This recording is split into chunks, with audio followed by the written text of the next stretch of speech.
Fiquei bastante nervosa. Estou. Muito desagradável tudo isso, mas enfim, vamos ver. Nós vamos falar da questão do amor na histeria e o amor no feminino.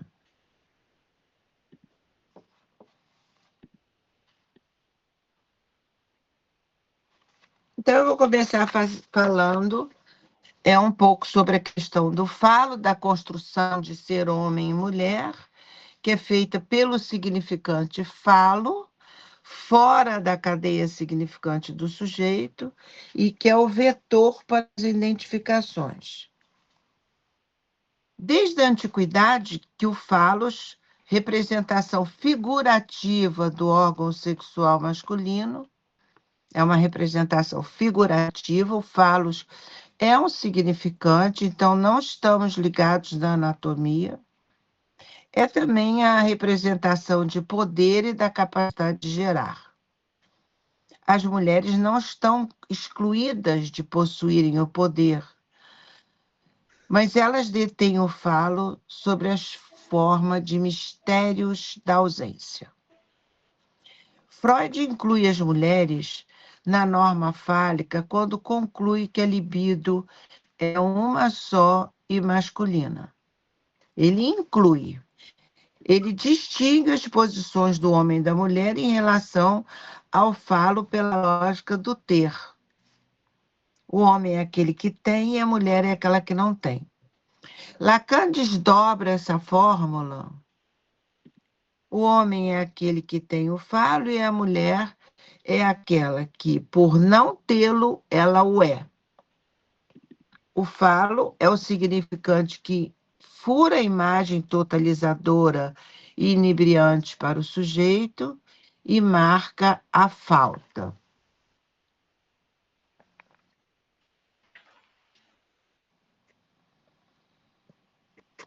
Ele é vadio, está sempre a lures, está justamente onde não o encontramos, resta-nos o semblante, nos constituímos sempre por um parecer ter o falo, o poder, no homem e por um parecer ser o falo na mulher. Se a libido é uma só e masculina, a menina nasce um homenzinho.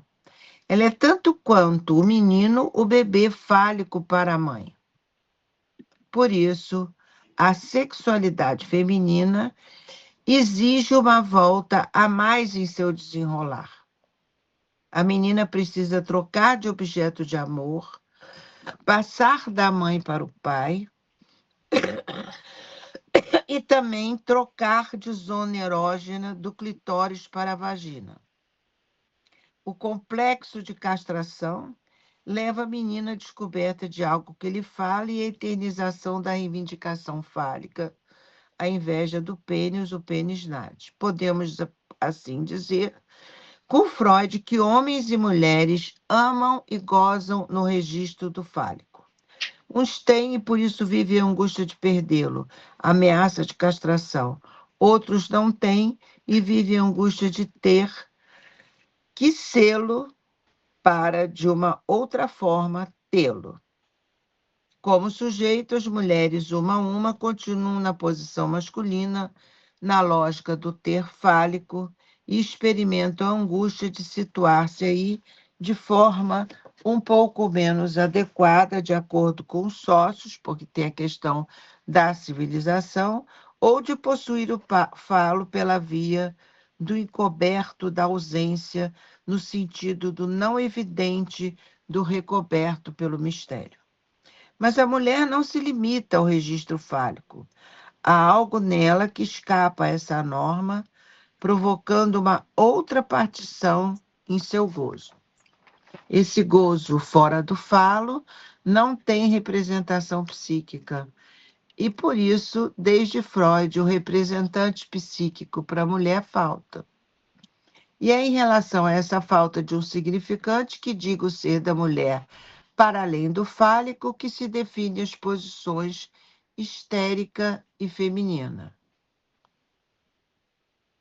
Na relação sexual, a mulher, por não ter o suporte imaginário do falo-pênis, vai se colocar como sendo o falo.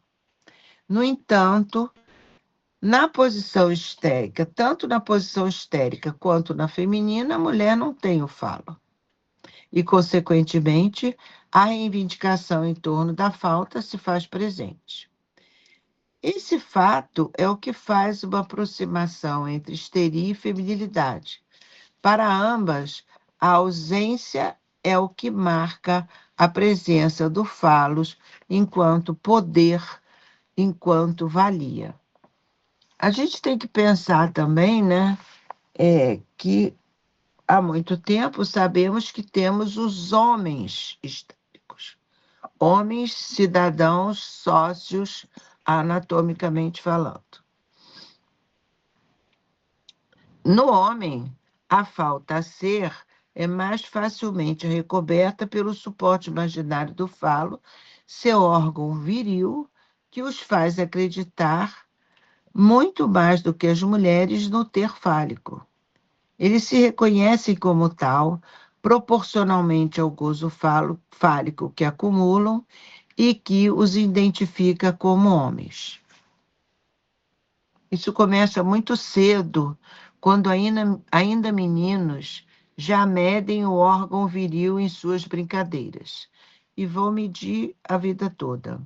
Medem seu poder de fogo, como dizem, a partir de ter os atributos fálicos, que não é só o pênis, que não sai exibindo por aí, mas poder que vem através do saber, do dinheiro, etc. Os meninos contabilizam o gozo de acordo com o número de bolas de gude que possuem, ou quem é o melhor no videogame ou no futebol, quem tem sempre um atributo a mais que o outro.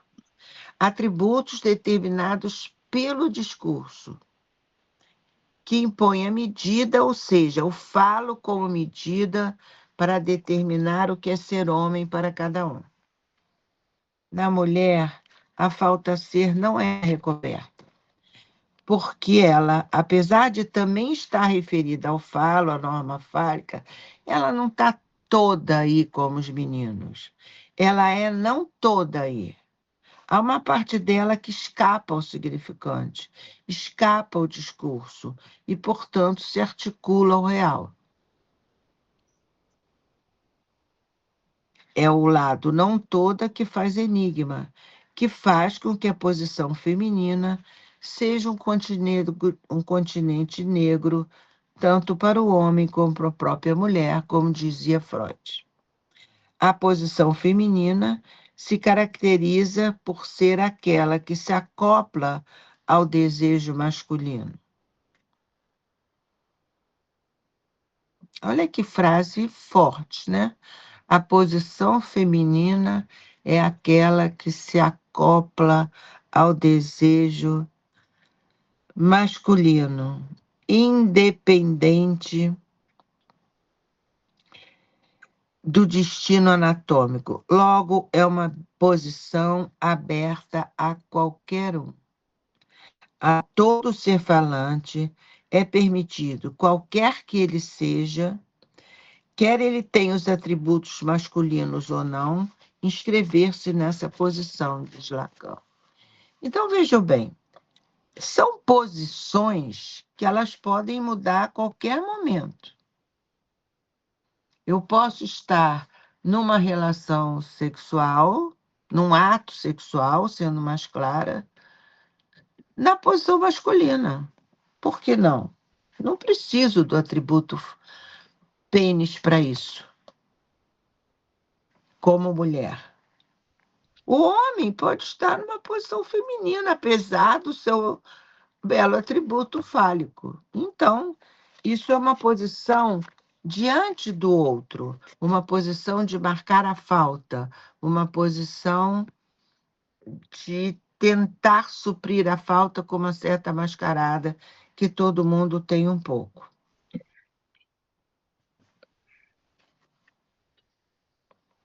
Os homens se aliam na posição masculina por escolha. Eles não se alinham na posição masculina só por escolha. Se eles são agarrados à anatomia, sem escolha, mas se não, é uma escolha. Mas as mulheres estão totalmente livres para se colocarem aí. E isso lhes agrada. Enfim, por um lado, existem mulheres fálicas, e por outro, a função fálica não impede de homens serem homossexuais ou ocuparem a posição feminina ou masculina, ainda que seu objeto seja outro homem. A mulher, como já dissemos, coloca-se na relação sexuada como sendo o falo, mas de formas diferentes. Quer dizer, coloca-se a partir da posição feminina e da posição que caracteriza a estrutura histérica.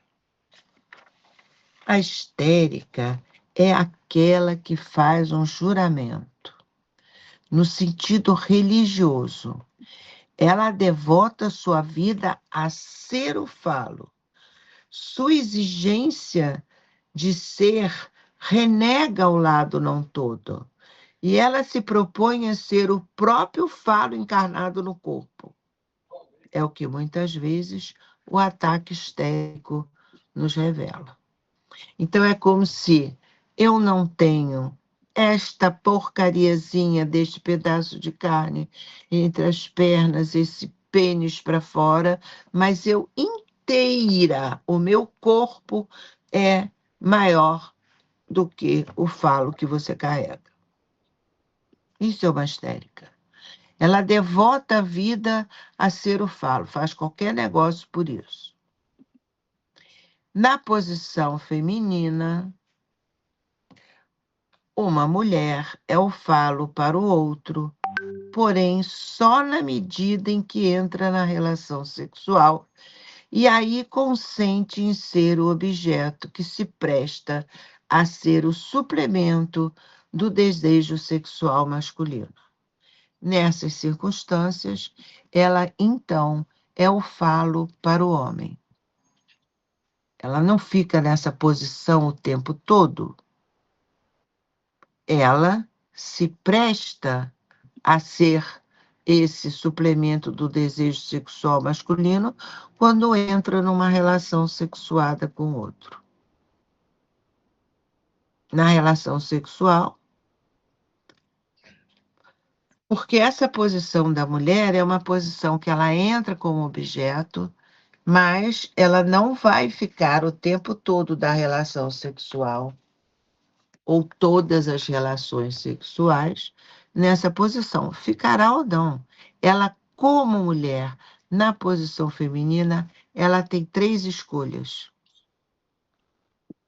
Ou ela corre para o falo, e aí ela entra como homem na relação sexual, é só achar um bom histérico que adora uma posição feminina, ou ela se dá como objeto, ou ela cai no furo da castração e vai ter seus êxtases sozinho com o seu próprio corpo.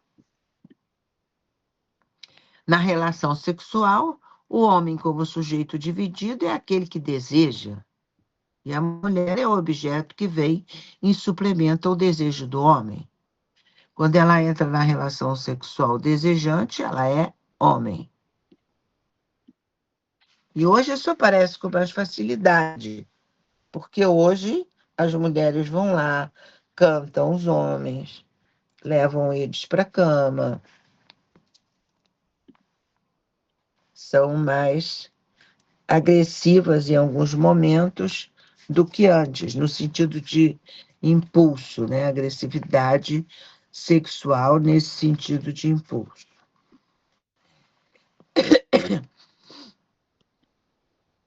Isso da mulher ser o objeto que vem em suplemento ao desejo do homem é porque não há relação sexual sem o órgão viril erectus, ou seja, desejante. Sem penetração, não tem relação sexual.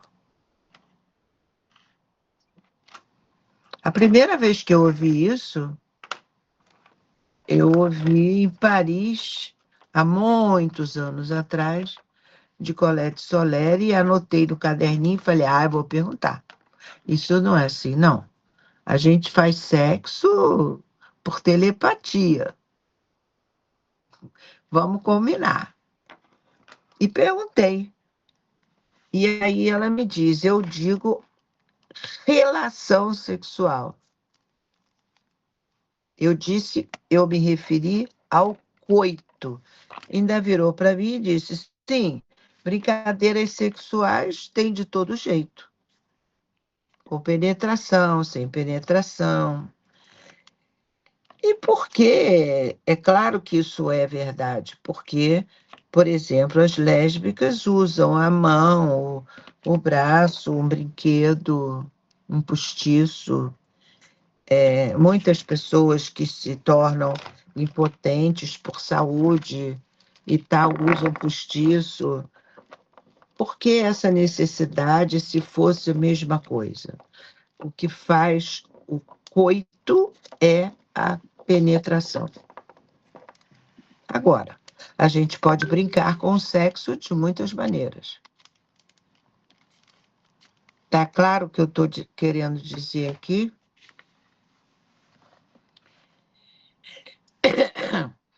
Então, sem o pênis erectus, ou seja, desejante, podemos ter todas as formas de trocas e afagos e toques, mas o ato do amor é a perversão polimorfa do macho.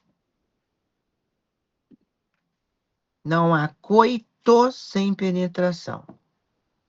Isso também é verdade, porque quando essa ereção não acontece, as mulheres ficam muito irritadas e se preocupam muito se o defeito é dela, se ela está com o bumbum feio, se ela está com celulite, por que que não gostou, por que que não foi, porque, esse é um homem de porcaria, e ficam ofensivas, né? Mas se a mulher consente na relação sexual, se ela apenas consente, onde é que estaria o desejo feminino para além desse consentimento? Até aqui, a mulher foi colocada como objeto, agora vamos colocá-la levando do lado do falo, na posição masculina. Ela dá o consentimento, mas e o desejo dela para além do consentimento? Como fazer para ter acesso ao que leva da sexualidade feminina ao próprio desejo? O desejo de uma mulher estaria forçosamente voltado para a cópula?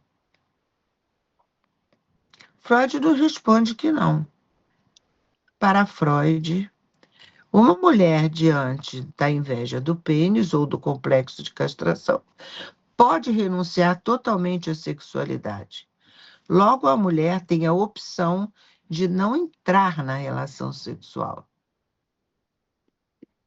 Ela pode ainda viver sua sexualidade através dos êxtases das místicas, ou do casamento com Deus, como as religiosas, ou dedicadas a obras de caridade, ou seja lá o que ela quiser. Ela continuará sendo mulher se ela não tiver uma relação sexual. No Nordeste, ela simplesmente ficou no caritó. Aqui ela ficou para titia, mas ela é mulher. O homem, começam as mil especulações em torno daquela virilidade que nunca entra na tal relação sexual no tal coito. Cara, nunca vi esse homem com mulher. Caramba, também nunca vi com homem.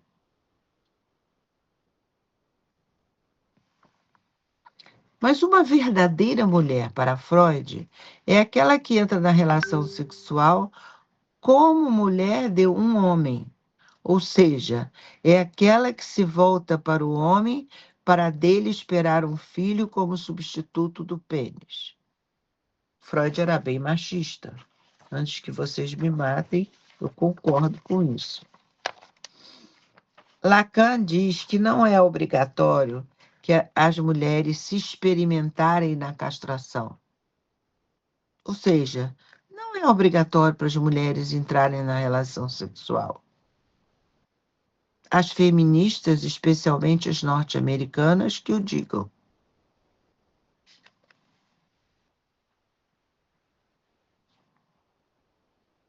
Hoje tem o culto ao ódio ao homem. Meu Deus, eu tenho filho. Tive um pai que eu amei muito. Tenho um marido de 40 anos, coitado, paga o pato quando eu não acerto o computador. Mas como que eu vou ter ódio ao homem? Tenho amigos. Eu acho que o ódio ele tem que ser 1 a 1. Quando os homens não respeitam os limites que a mulher lhe impõe. E tem que ser as instituições que não os punem, que são perversas, que são o Supremo, posso falar de boca cheia, o Supremo Tribunal Federal se mostrou corrupto, o órgão máximo da lei. Estamos vendo que está aí junto com o Vocaro, o que sobra para a gente? Vão apelar a quem agora? Só Deus. Não sobrou nada, chegamos ao extremo. Então, isso é perverso. É o dinheiro que se leva para não punir, para não botar preso, para deixar passar, porque homens é outra coisa. Sabemos que as formas de recusa ao ato sexual oferecem à clínica uma riqueza de sintomas.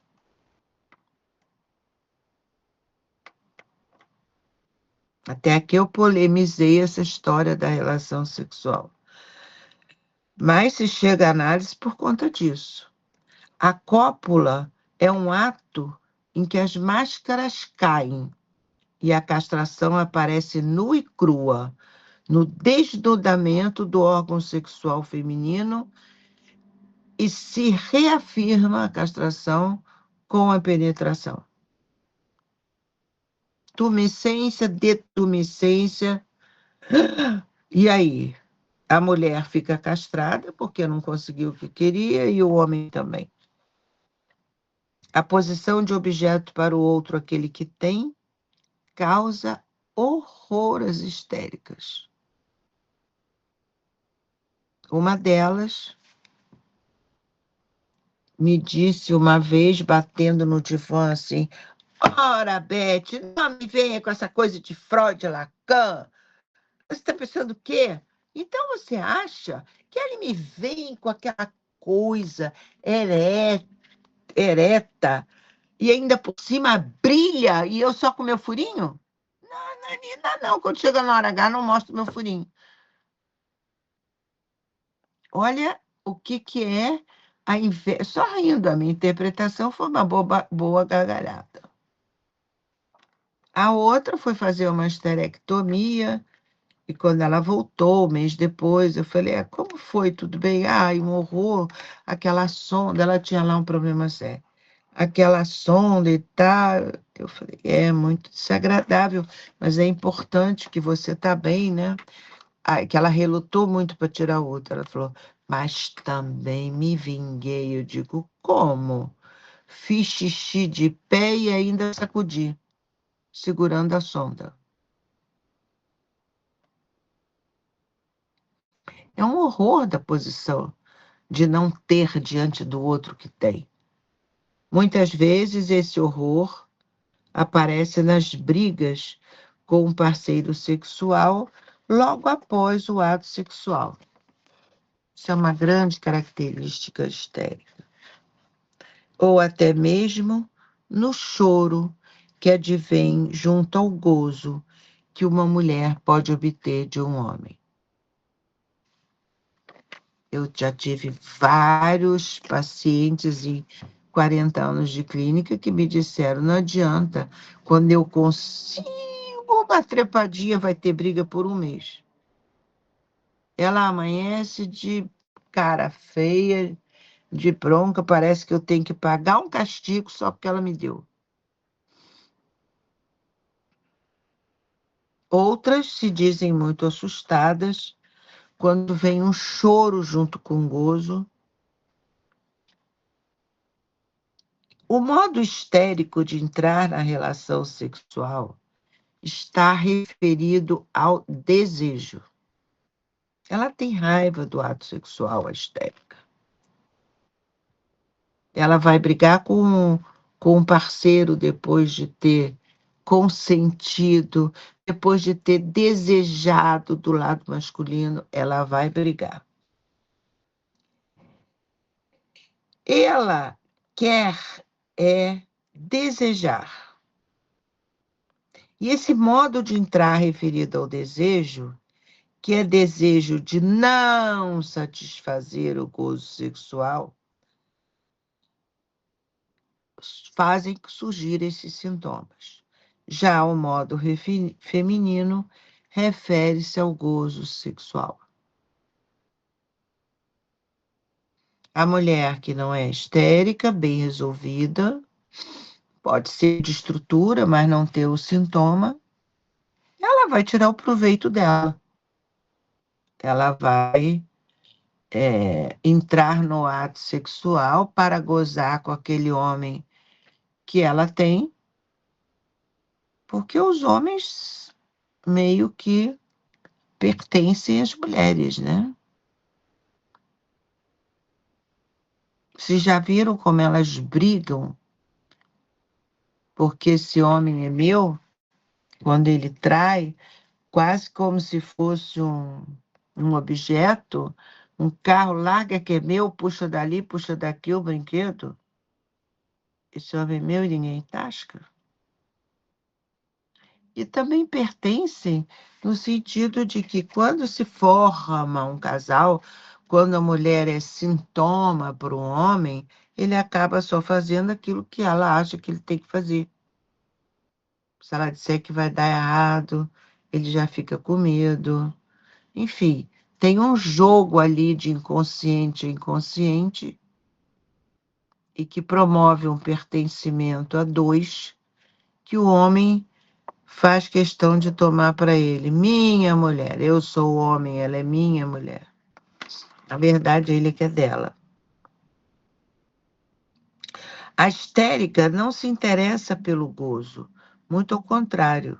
Ela se furta como objeto de gozo, introduzindo na relação sexual um menos de gozo. Sua questão é fazer desejar. É conhecida a atitude da histérica que provoca, incita o homem, excita o homem, e já no quarto, na beira do leito de fazer amor, diz não.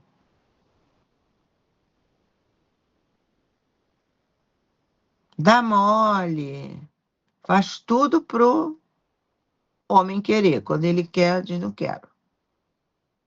Então ela quer que ele deseje ela. Na medida que ele a deseja, ela já gozou. Então, os orgasmos que o homem pode ter com uma mulher, a histérica tem com o desejo dele, diferente do feminino. É para evitar deparar-se com o real da castração, marcado pela privação no corpo, que a histérica eterniza o desejo como insatisfeito. Então, nunca ela vai para a cama, nunca ela vai mostrar que ela não tem. Sua prática consiste essencialmente, a prática da histérica, na dissociação entre desejo e gozo, fazendo com que sua essência temporal seja obter a eternização do desejo pela suspensão do gozo. Duas possíveis consequências dessa estratégia são o fenômeno da frigidez, no sentido da evitação radical do gozo sexual, e a exacerbação do amor, eternizado como insatisfeito.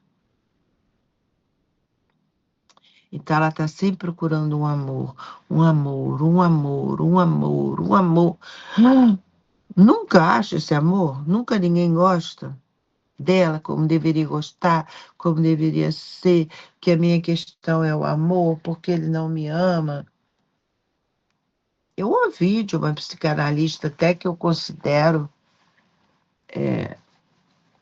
uma pessoa bastante razoável, disse para mim, eu continuo em análise, 50 anos de análise, porque a minha questão com amor, eu digo, mas que questão com amor? Nem eu ainda ia achar alguém que me ame. Eu conheço desde os 18 anos. E isso devia ter uns 60. Até que encontrei no outro dia, ela falou para mim, eu desisti. Estou com fulano mesmo, que é um velhote, mas pelo menos me dá atenção. Porque essa altura ela também já tem idade. Eu fiquei olhando e falei, meu Deus do céu. É o amor todo. É o amor que coloca ela no altar de Nossa Senhora, para ela descer de lá de ligas vermelhas e pretas, fazendo desejar como uma diaba. E ela vai procurar desejar, fazer todos os homens, que todos os homens a desejam. É a coqueteria histérica. Vai pelos salões provocando a todos, chamando a atenção, mas não quer saber de homem nenhum. Na hora do vamos ver, não vamos ver. A frigidez, que é não sinto nada. Não consigo sentir prazer com homem nenhum, com penetração, sem penetração. Homem não sabe me tocar, não sabe masturbar. Eu gosto de me virar sozinha. Não detesto ter que fazer isso. Teve uma que exigiu um presente a cada vez que transava, já vi de tudo. Eu cheguei a interpretar que era a posição da puta, tem que receber alguma coisa. Era e não era, porque na verdade não era qualquer presente. Ela era casada com um empresário riquíssimo, e aí ele tinha que dar no mínimo um brilhantinho, um anelão de ouro. E ela, casada com separação total de bens, não deixa de ser também a posição da puta, né? Foi amealhando os bens com o sexo. Mas hoje em dia, as mulheres histéricas já não se furtam mais tanto em ir para a cama. Pelo contrário, algumas até exacerbam o ato da cópula. São as trepadeiras. Mas em seu discurso, mais além de seus atos, observamos que o gozo sexual não é seu objetivo principal. Ele pode ocorrer ou não. Elas querem se experimentar como causa de desejo para o outro. E é dessa posição que interrogam o que é ser uma mulher para o homem. É o caso de uma jovem de 28 anos que, ao perder o namorado, se pede na night. Toda noite sai, bebe e termina na cama de um desconhecido.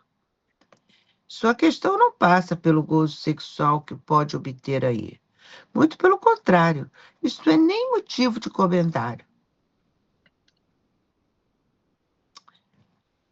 Eu digo isso porque uma vez eu a interrogo. Mas você, porque é perigoso, você termina na cama de homens que você nunca nem viu. Você tá sempre tão bêbada que nem sabe se botou camisinha, se não botou camisinha. Você gosta tanto assim de transar? Não, né? Foi muito bom para você? Não, nem sei como é que foi, nem me lembro. Porque antes de chegar à cama, seus parceiros eventuais precisam justificar por que a escolheram. E muitas vezes fazer um verdadeiro relatório sobre o que é para eles ser uma mulher, do que gostam, do que acham bonito ou atraente, de como era a mulher porque eles se apaixonaram, como é a mulher dele que está na casa dele, que ele acha que é dele. É quase uma investigação para saber, via o homem, o que é ser uma mulher. que você ama em mim? A histérica dedica-se a insatisfazer o gozo numa tentativa de obter um a mais que lhe toque o ser. Ela quer ser o objeto precioso, agalmático, o objeto único de desejo e gozo para o outro. Para a histérica, o objeto é consistente e ela, pondo o mestre a trabalhar, dedica-se a procurar um saber sobre esse objeto. Ela quer ser esse objeto para todos, mas não quer dar para ninguém. É com esse fim que ela se dirige a um homem.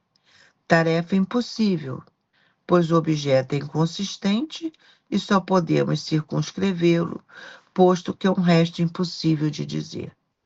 E objetos, Freud já dizia, é a coisa mais variável do mundo.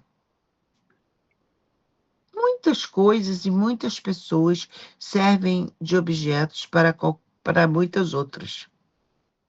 Mas a esquitérica quer ser o único objeto, que o homem fique brigando, matando o mundo se não a tiver.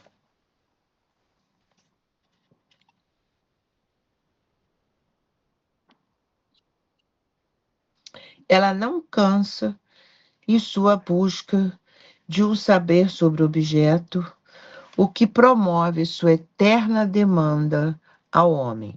O que eu sou para você? Porque ele me ama. Qual é o meu lugar no desejo dele? O que em mim ele ama? A histérica quer um homem não para gozar, mas para produzir saber sobre o objeto que ela é para ele, e assim elas fizeram com que Freud produzisse o saber. Através de um seu discurso, denunciaram os objetos parciais. Mas esses objetos, denunciados por elas em sua pesquisa do que eu sou para o outro, não são os seus próprios objetos, pois é para o homem que o objeto A vem suplementar a falta do sujeito, não para a mulher. O objeto A dela, na maioria das vezes, é o filho, pode ser o pai, um irmão bem-sucedido, sei lá. A histérica na vida discursa sobre os objetos do homem, mas não sobre os seus. Ela conhece o seu homem na palma da mão, sabe dele, de suas reações, sabe o que ele quer, sabe de suas preferências. No entanto, saber o que o companheiro vai fazer não é uma prova de amor. Isto é uma exigência histérica, assim como também a exigência de que o companheiro saiba o que deveria fazer para que ela seja a mulher que aspira a ser. É ele que tem que fazer alguma coisa para ela ser mulher. Eu tive um paciente que, coitado, ele estava sempre errado, e ele dizia, eu não sei mais o que fazer, porque eu esqueci o dia dos namorados, eu mandei flores. Aí eu falei para ele, anota, bota no despertador do celular, enfim, aquieta a sua mulher. E ele era o homem do papelzinho. Aí ele botou um papelzinho assim, aniversário do dia que conheceu, aniversário do primeiro beijo, aniversário de noivado. Ela cobrava tudo isso, namoro, noivado, casamento, primeiro ano, confusão de dia comemorativos, infernal. E aí ele mandava flores. Aí vem chorando de novo. Aí não adianta. Adianta, porque ela briga, diz que eu não sirvo, né? Mandei flores com caixa de chocolate. Você quer que eu engorde para ficar gordo, para você olhar para as outras? Mandei as flores que você queria. Aí as flores não fizeram efeito, não, porque ela disse que quem escolheu foi a minha secretária, não fui eu. E ela e ele dizia, eu cheio de pepinos para resolver, como ele disse, eu tenho que sair para colher flores. Enfim, Aí muda a estratégia, nada dá certo, tem que manter o desejo insatisfeito. E ela nunca vai chegar a ser a mulher que aspira a ser e que ele é que tem que fazer com que ela chegue, mas ela é que não quer chegar. É preciso que ele adivinhe seus desejos para que ela possa satisfazê-los. É o caso de um homem tão distraído com datas, é isso que eu estou dizendo. Desesperado com a mulher, reclama de sua insensibilidade em relação às datas que marcam o romance. É um pecado imperdoável ele não lembrar de mandar flores. Quando ele manda as flores, ele anota estas datas, ele manda as lindas flores e no outro aniversário, desta vez o dela, manda flores. Mas ele não faz sucesso, porque na lógica histérica, essas flores não valem nada, na medida em que foi ela quem as sugeriu há meses atrás, quando do aniversário do namoro. Também não vale nada, né? Esse aqui não é o caso da secretária. Fui eu que falei para você quando a gente fez mesário de namoro que você devia mandar flores, então não foi espontâneo o seu. Para o neurótico, o outro nunca ganha, por mais que faça. Este é o modelo histérico de se colocar na relação com o homem, no amor. E o modo feminino? Lacan escreve, em 1958, no texto Diretivas para um Congresso sobre a Sexualidade Feminina, o modo feminino de amar. Esse congresso é histórico.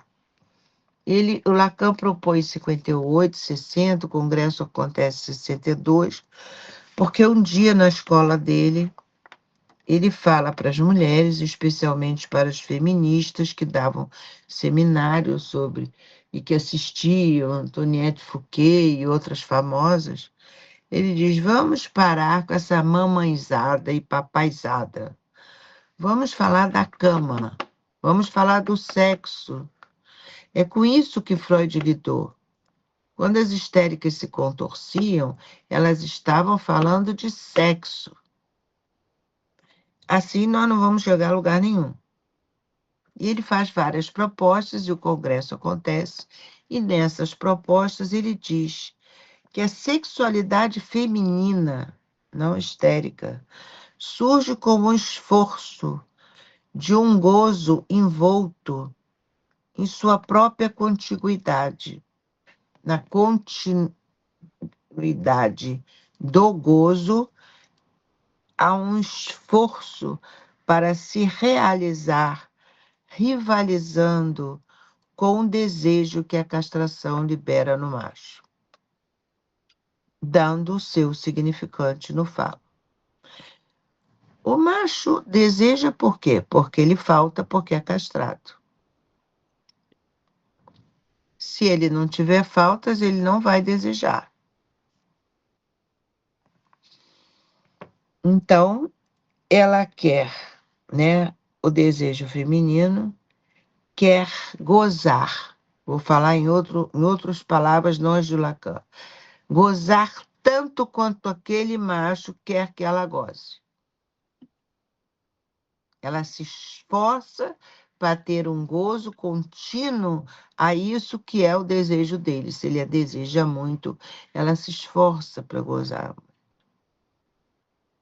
Então, se como dizemos, o homem entra na relação sexual como desejante, pois lhe falta algo, já que ele é simbolicamente castrado, e por isso deseja a mulher, e por isso a deseja, ela, a mulher, aí quer gozar tanto quanto o homem deseja, se realizando pela via da rivalidade com o desejo que a falta causa no homem. Ou seja, é pelo engendramento na falta do homem que a mulher aí pode gozar. Trata-se aqui do gozo dela e não de um querer fazê-lo desejar ou gozar. O macho deseja gozar e que ela goze.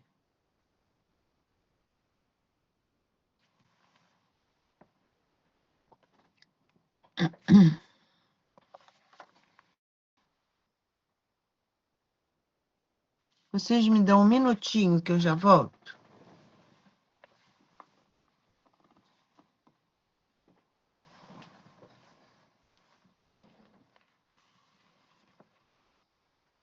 Então, o macho deseja gozar e que ela goze, e ela vai rivalizar com ele, gozando mais do que ele deseja.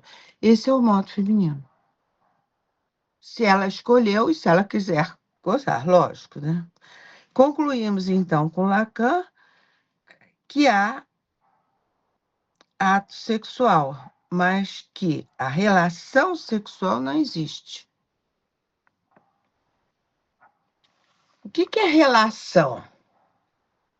Relação é, o termo que ele usa, é matemática. É o traço de fração. Então, 5/8 com 2/5 não pode fazer nenhuma operação. Tem que achar o denominador comum, que é o falo.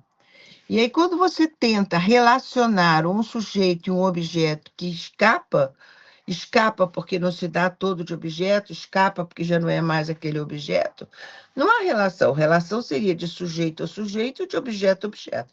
Objeto não transa com objeto e sujeito não transa com sujeito. Sujeito transa com seu objeto. Então, na verdade, há o ato sexual, mas a relação não existe, pois se trata, na melhor das situações, do encontro entre um sujeito e um objeto, duas instâncias diferentes. Não há relação sexual, quer dizer que na linguagem não há nada que diga do encontro sexual entre um homem e uma mulher. Entre os dois há um muro. As mulheres são confrontadas com a falta de um significante do gozo feminino. Não têm, na verdade, a possibilidade de uma identificação sexuada pela via do gozo. Cada uma goza lá como inventa seu gozo. O homem goza sempre do mesmo jeito. O pênis erectus, intumescência e detumescência. Isso resulta em um esforço para se identificarem pela via do amor. O que vem suprir o desencontro entre o homem e uma mulher é o amor. É o que quebra esse muro, ou melhor, é o que vem engendrar-se nessa quebra do muro. É o que faz aonde a relação sexual não existe, faz algo existir pela via do amor. Porém, o amor também não é a união com o outro como aspira a ser. É o que vem mostrar que o outro é inalcançável, mas paradoxalmente é também o que permite que um homem e uma mulher possam viver um com o outro, né? Nós estávamos escutando a poesia das músicas que nos mostram que o outro é inalcançável, que o amor é inalcançável. Sempre em algum momento falha, mas também permite que um amor, para além do falo, permita que um casal viva junto e se ame, não o tempo todo, de vez em quando se irrita, de vez em quando se odeia, mas se ama. Sendo assim, o amor é o que vai permitir que se possa colocar a possibilidade do encontro de um sujeito com outro sujeito, permitindo tornar suportável o encontro entre dois, que não se compreendem senão quando não falam a mesma língua. O discurso feminino é diferente do discurso masculino. E se eles resolverem falar a mesma língua, não vão se compreender nunca. Tem que aceitar a diferença do discurso do outro. Isso porque pertence a lógicas distintas, a lógica do ter e do ser. A mulher fica buscando o ser E o homem vai no ter, tem, te desejo, acabou, não complica. O amor é o que, pela via do imaginário, permite tornar suportável e até agradável a arte do encontro em meio a tantos desencontros, como dizia o poeta Vinícius de Moraes. Nem a poesia, com seu meio dizer, que dá asas ao imaginário, pode reduzir o amor ao registro deste. A clínica aponta que há algo que estruturalmente está de trás desse imaginário, denunciando que o amor é imaginário, mas não só. O amante encontra no amado um traço qualquer, inapreensível, mas que, entretanto, lhe diz respeito intimamente.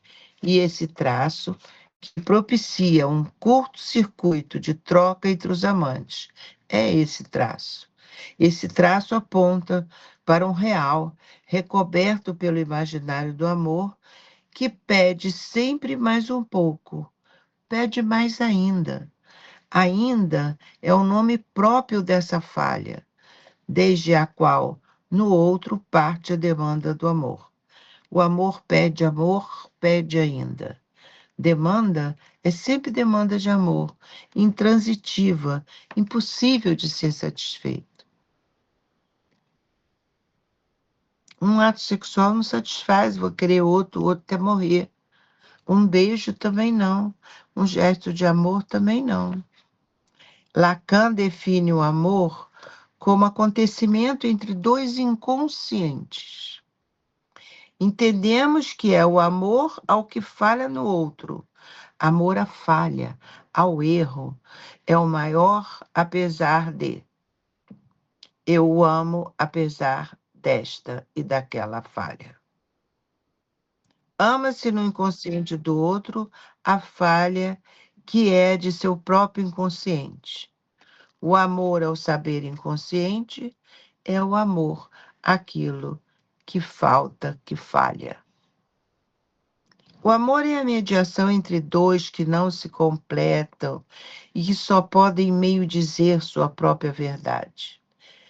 Meio dizer que circunscreve esse traço, marca singular, indizível, desconhecida, que aproxima e causa estranheza. Traço que, por ser singular a qualquer um, não tem equivalente no outro. E por isso, o amor masculino não é o mesmo que o amor feminino. O amor masculino é consistente, tem peso, o peso de suportar o falo. Porque, meu Deus, quando o suporte imaginário do falo não funciona, é uma tragédia, a vida não funciona. Eu vejo que todos os homens levam isso muito mal e a clínica está assim. Ele é consistente, tem que suportar o peso do falo. Tem uns que conversam com o seu próprio pênis. José, pelo amor de Deus, funciona. E o José não quer funcionar. E não se sabe por quê.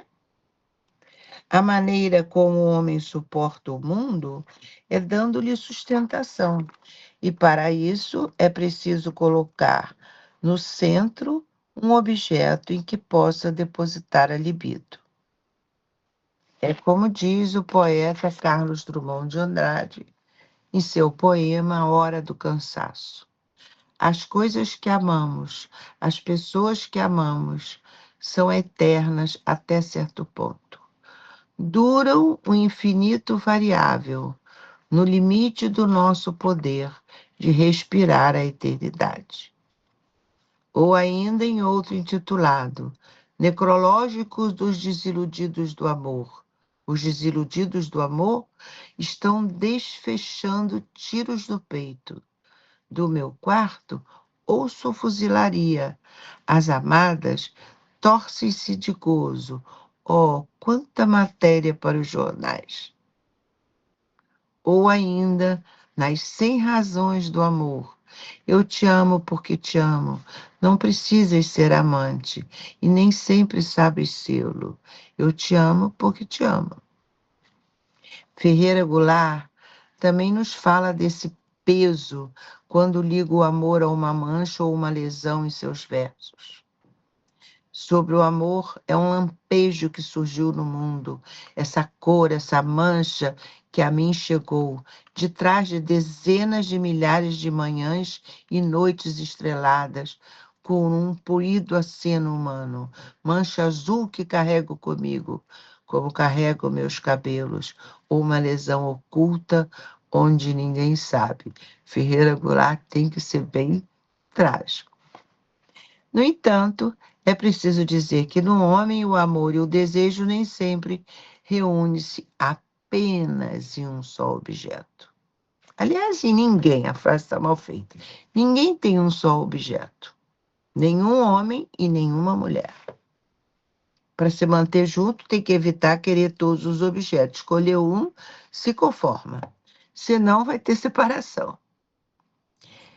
Freud, no texto sobre a mais generalizada degradação da vida amorosa, sugere que a degradação psíquica do objeto sexual é o meio principal de defesa contra a identificação deste objeto com o objeto incestuoso, identificação que seria a razão principal da impotência psíquica. Os homens ficam muito impotentes quando se deparam com mulheres que têm traços muito marcantes de sua própria mãe, porque a mãe é proibida.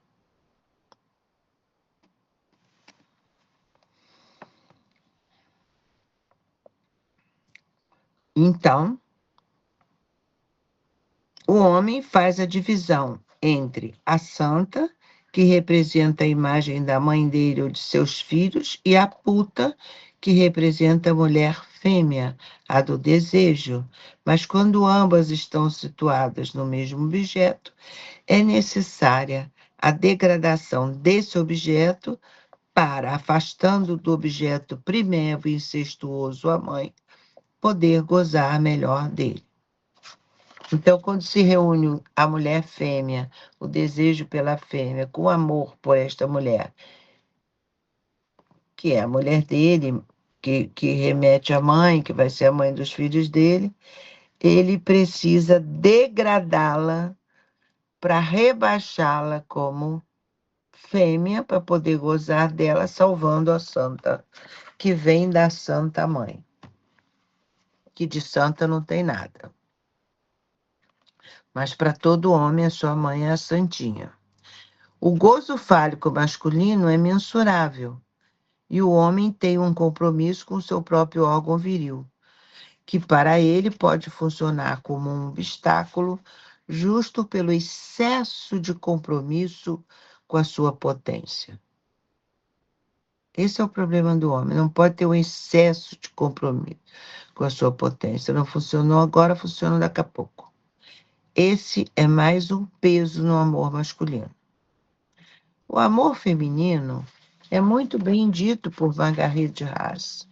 Ela nos conta que um homem, em seu leito de morte, pergunta a uma mulher como o sentimento de amar pode surgir. E ela responde: talvez de uma falha repentina na lógica do universo. Por exemplo, de um erro, nunca de um querer. Então não adianta quero amar e sai por aí desesperado procurando objeto de amar. Ele acontece, vai na esquina, o pneu fura, surge alguém que diz se precisa de um telefone e ali algo acontece. É pela via do amor que uma mulher pode apaziguar seu ser em falta, pois para ela a solução fálica não dá conta do recado.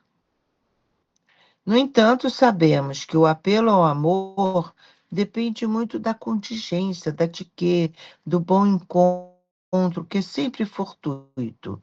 Mas uma mulher sempre o espera, pois é pela via do amor e não da identificação ao gozo fálico, como acontece com os homens, que ela poderá se dizer mulher, se ela for amada por um homem. Freud não faz esta distinção entre o amor feminino e o masculino. Ela só é possível se levarmos em conta que masculino e feminino são posições. Entretanto, a clínica revela essa distinção e põe a nu o desencontro.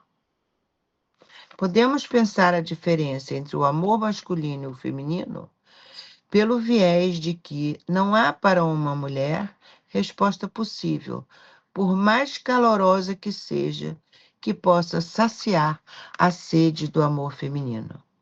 Não há resposta satisfatória à exigência amorosa do outro feminino, naquilo que ele tem de alteridade, quer dizer, naquilo que se situa fora da norma fálica, no lugar de um gozo outro.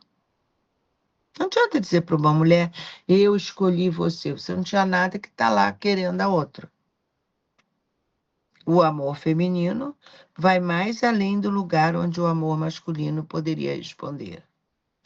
Na clínica, muitas vezes observamos que isso é insuportável para um homem, na medida em que o assusta justamente pelo nonsense que esse gozo comporta. A exigência de exclusividade do amor em uma mulher deve-se ao fato de seu gozo ultrapassá-la, o que traz a certeza de que ela pode ser tomada de angústia, de um sentimento de desvario, de se perder e até mesmo de enlouquecer. Loucas, mas não todas. Elas apelam ao amor com um recurso contra esse gozo avassalador. Eu tenho mais quantos minutos depois de tudo que eu perdi?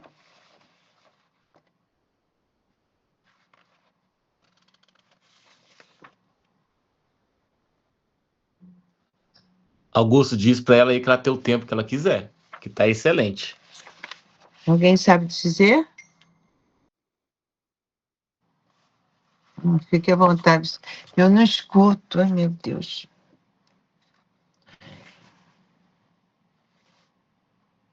Bom, o ponto de conflito e de todas as lamúrias em torno do amor é que nem homens e nem mulheres querem saber que a proporção sexual é impossível, que a relação sexual não existe e que é da ordem do necessário aí nessa inexistência construir um amor que para merecer ser dito é preciso ser aceito, sempre com um apesar de. Ainda assim, quando homens e mulheres se deparam com a castração, acreditam que pela via do amor as diferenças apagam e dois fazem um. Em resumo, o drama consiste no fato de que é impossível fazer um com o outro. Entre o homem e a mulher há o amor, diz Antoine Tudal. Entre o homem e o amor há um mundo. Entre o homem e o mundo há um muro. A incompreensão mútua é estrutural. A linguagem é um muro, faz barreira à compreensão. É o muro da castração, apontando que não há um significante que possa tudo dizer. Para as mulheres, o amor não é uma evidência. Ele precisa ser dito. Eu tenho um paciente que nunca disse para a mulher dele, 50 anos depois de casado, sei lá, 30, eu te amo. Agora, ele é totalmente apaixonado, faz tudo que ela quer, e ela tem que perceber.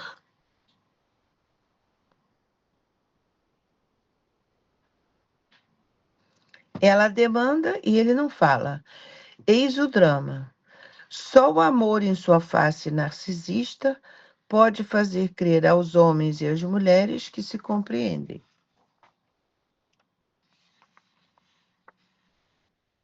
Existe a face do amor masculino que não é falada, como também cantada em prosa e verso,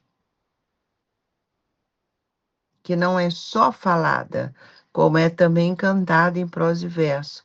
São os trovadores, príncipes do amor cortês, que cantam em suas serenatas amores eternos. Mas é um amor que exclui o gozo, é um amor que não se realiza, e por isso é eternizado como perfeito e pode ser falado.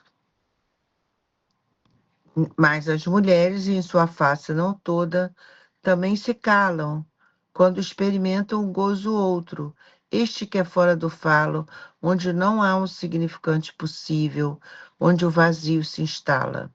Esse gozo infinito e imensurável não define o ser mulher e torna ávidas dos dizeres do amor. É por isso que se diz: as mulheres se emprenham pelos ouvidos. O desamor pode aparecer nas mulheres como um lamento de não serem amadas como esperam, ou também por não poderem amar a um homem, conforme revelam os ditos de uma paciente. Sei o que acontece comigo. Não consigo gostar de ninguém. Em outro momento diz: eles, os homens, não são como a minha família. Há, na verdade, uma diferença que ela não pode suportar.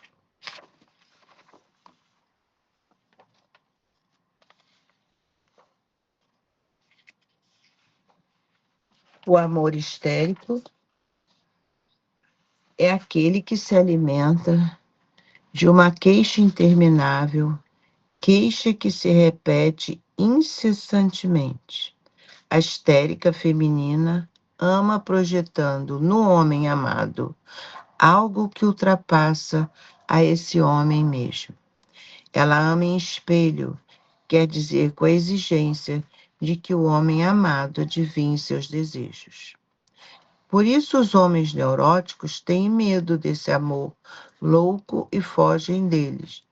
Tá doida, maluca. Elas não amam como mulheres.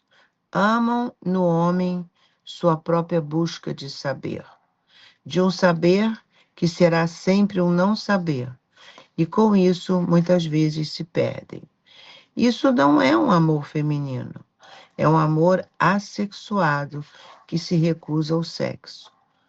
Por um lado, é um amor identificado à posição masculina. Mas como ela é não toda na norma fálica, esse amor assexuado faz exigências em relação a uma completude de ser.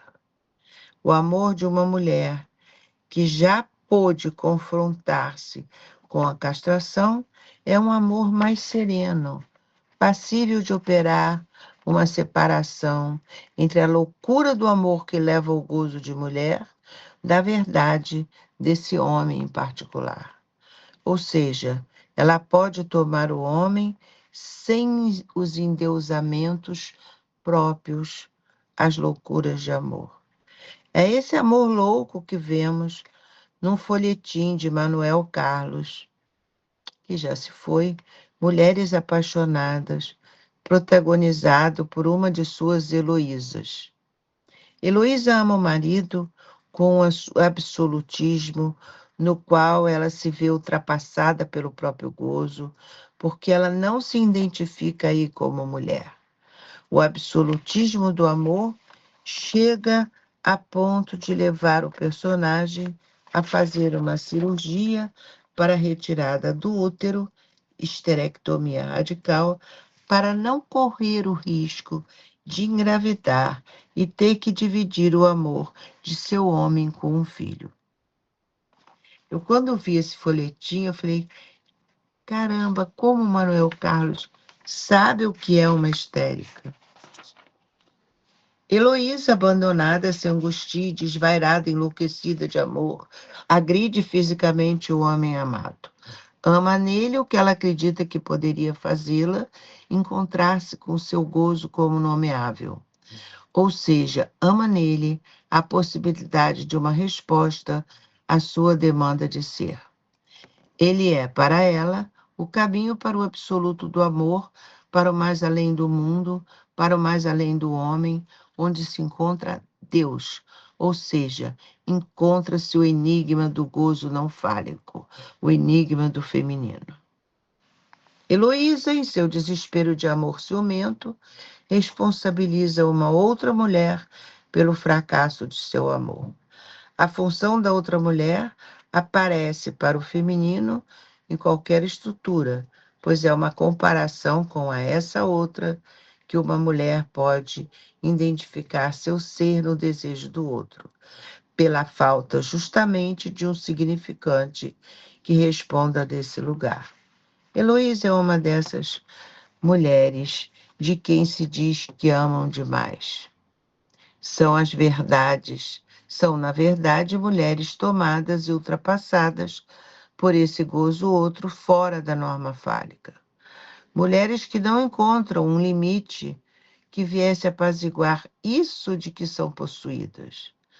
A mediação do homem levou a uma relação direta com esse gozo que não é nomeável. É interessante observar que na história de Manuel Carlos, a personagem da empregada de Heloísa dá a solução. Por que a senhora não tem um filho? Um filho ia lhe acalmar. Um filho, é verdade, poderia sustentar a Heloísa mais acomodada na norma fálica.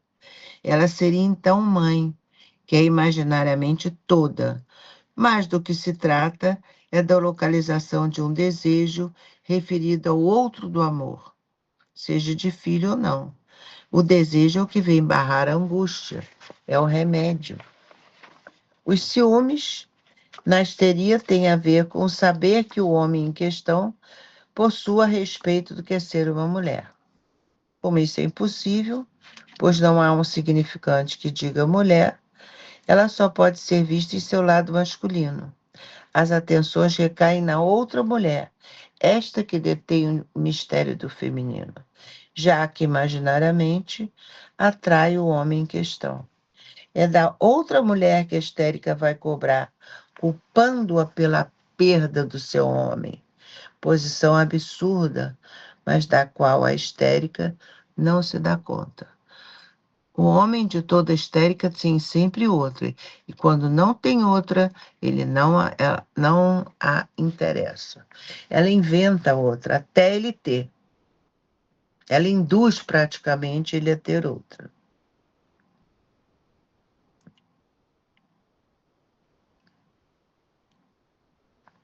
É da outra mulher que a histérica vai cobrar, culpando-a pela perda do homem, posição absurda e ela não se dá conta. A esse propósito, o caso de um paciente entre duas histéricas é paradigmático.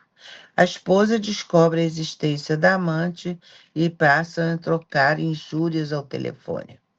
Uma noite, ao chegar à casa, o marido amante surpreende as duas ao telefone e pega a extensão na tentativa de acabar com a situação constrangedora. Ao dizer, fulana, para com isso. Olha o que você está fazendo. O homem sempre diz, olha o que você está fazendo. Não é ele que está traindo, é a amante que está fazendo. As duas em uníssono grito, sai daí, não se mete, agora é com a gente. Esta cena leva o sujeito em análise a dizer o quanto se sente excluído pelas duas e conclui que ele é o grande tonto e que ambas não o amam. Tem toda a razão. Os ciúmes femininos estão mais voltados para a possibilidade de perder o objeto de amor, na verdade, o amor deste homem, pois é o amor o que viria a suprir a falta fálica para a mulher. Aí já não importa tanto que seu homem vá ou não com as outras mulheres, mas que ela seja a imprescindível, a única, a insubstituível. Isto não quer dizer que ela não sofra e que não se revolte com as possíveis outras, inclusive entre as querelas com as mesmas, mas a condução da questão é diferente, pois o que causa dor aqui é a perda do amor. Vê-se na clínica que muitas passam por cima de uma traição por se saberem a única do amor. Essa questão, muitas vezes, se acopla ao funcionamento da vida amorosa do lado masculino. Como já dissemos, o homem, quando ama e coloca uma mulher no lugar de insubstituível, ele a aproxima do objeto incestuoso mãe. E aí ele precisa degradá-la, rebaixando alguns degraus, afastando do objeto proibido para poder gozar melhor dela. E eu tenho um paciente que me diz: só consigo gozar muito com a minha mulher quando eu tenho uma amante. Cabe aqui a pergunta: existem amores não patológicos? Claro que sim. Mesmo o amor histérico não é patológico, se traz prejuízo para os sujeitos envolvidos. Mas existem amores que não são patológicos, no sentido de não serem enganadores para o sujeito. No entanto, para experimentá-lo, é preciso que o sujeito tenha feito o luto do amor como eterno e duradouro. O amor é essencial para uma mulher, pois é o que permite ao gozo condescender ao desejo. O amor pode vir a se alojar na ânsia que separa desejo e gozo, tornando possível desejar e gozar com o mesmo objeto. É preciso que o amor leve ao desejo, pois o desejo é o que lhe põe os pés no chão, dando um sentido para o gozo e os limites para o que é louco no amor feminino. Muito obrigada pela escuta. Desculpe pela confusão do horário. Não sei como fazer.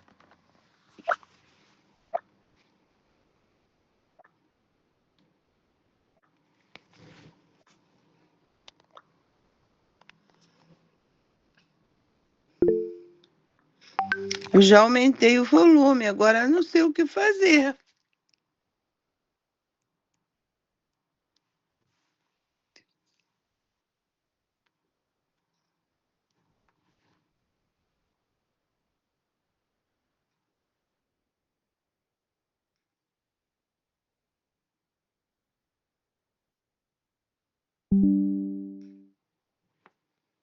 Eu não estou acostumada.